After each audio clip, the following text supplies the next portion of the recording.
with speed. Why? Because the channel is not built on with walls like the Suez Canal has walls, because it is cutting through land, so you will have a wall.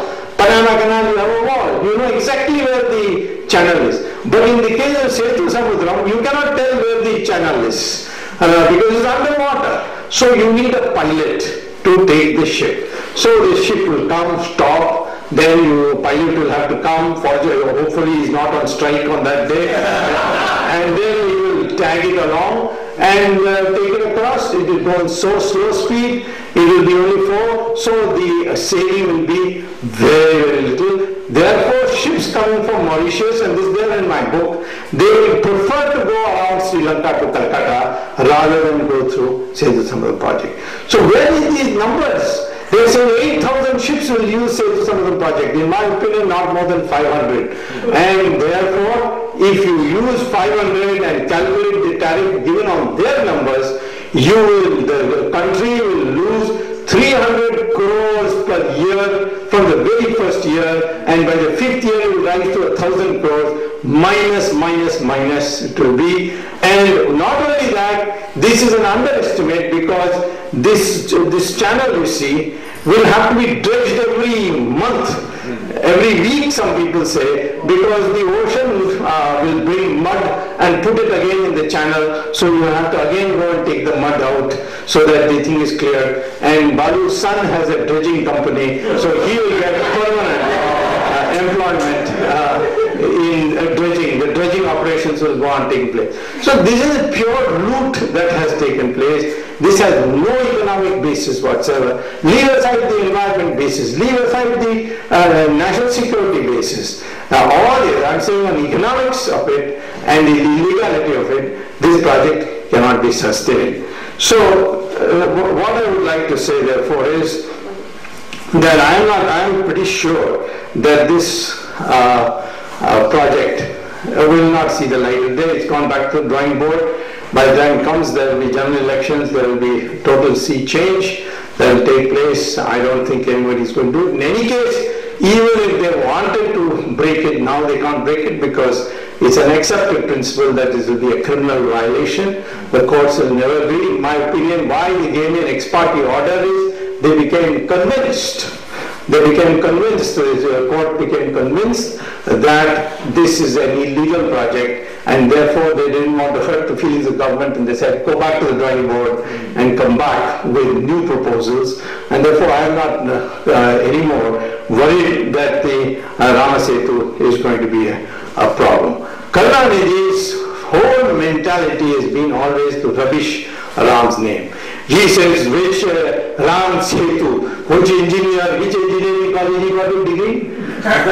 So I said, I recently asked him, because he fell sick, so he was admitted to Ramchandra Medical Hospital.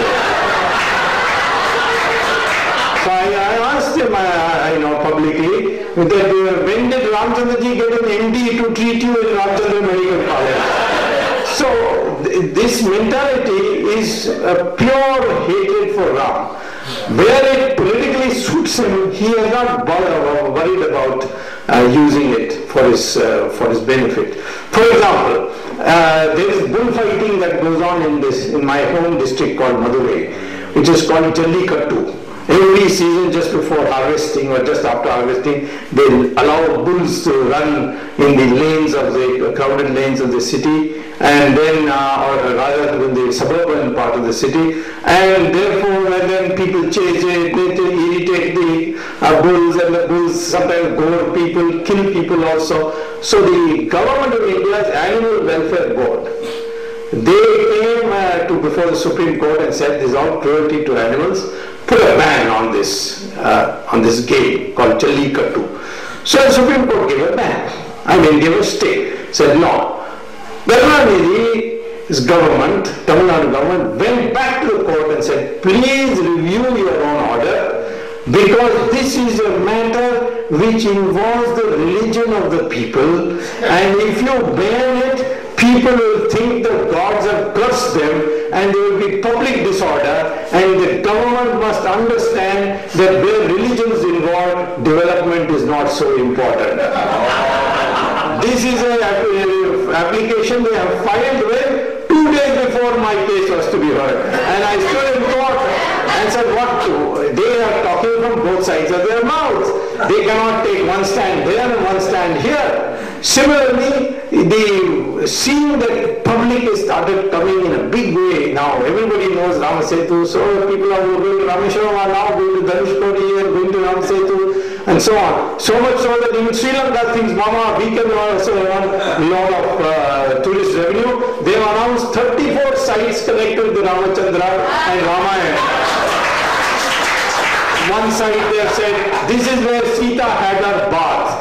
This is where Raman was killed. This is where Hanuman dropped the mountain containing Sanjeevani. They have identified 34 spots, and I have given you those things in my book, you can see it. And they are also promoting tourism through this. And I also found, to my surprise, one day I was recently going by train to Dehradun, and they have on our trains, they have, pictures of various parts of India. And there was one which I found, which is there in my book also, and it's this, which I saw hung on the side on the train in the inside compartment of a train. And what does it show? It shows Ramachandraji and Lakshman standing together, and all these vanaras carrying boulders on their head and putting it. And the top it says, listen to the waves telling their stories at Rameshwaram. That's what the top says. And here it says, the waters here still carry the blessings of Lord Rama's lotus feet. What poetic language. Because this is where the monkey army crossed over to Lanka to rescue Sita. Visit Rameshwaram in Tamil Nadu, India, issued by Tamil Nadu Tourism Development Corporation.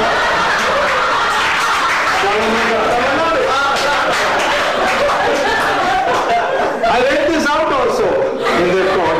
I said, this is the Tamil Nadu government. They are playing on both sides of the street. And to earn a little money, they can do anything, I said. And therefore, the court also took notice of it and told the Tamil Nadu Council that since when have you started observing Rama's lotus feet? So, therefore, in my opinion, all this is part of a political game which they have played. I am not in any politics. I certainly would say, even if this project was economically profitable, I still oppose it, because Rama Setu cannot be touched. And the law it cannot be touched, and it's a question of sentiment. And this has been proved by a massive rally held by Vishwa Parishad on 30th December in Delhi, where 10 lakh people came. They all came on their own, highly disciplined. In fact, Sridharan of the Delhi Metro told me that it is the day when we earned 12 lakh rupees in our tariff from Delhi Metro, because all these people came, bought a ticket, and they went by train. I have never seen such dedication. So this is something they will demonstrate it. So the question now is, why is this happening? We have to understand this. Recently, Ashok Singh told me that why don't you take interest in Ram Janmabhoomi also? I think maybe I'll have to go back to law school and take a law degree. But you see there also, there is a constitutional bench judgment which says, and this is headed by a Muslim, namely Justice Ahmadi, and this constitutional bench says that masjid is not an essential part of Islam. Masjid is a convenience for reading namaz. Namaz can be read anywhere. Therefore, government can acquire a masjid for public purposes. This is there in the judgment 1994, Ismail Faruqi versus the government of India.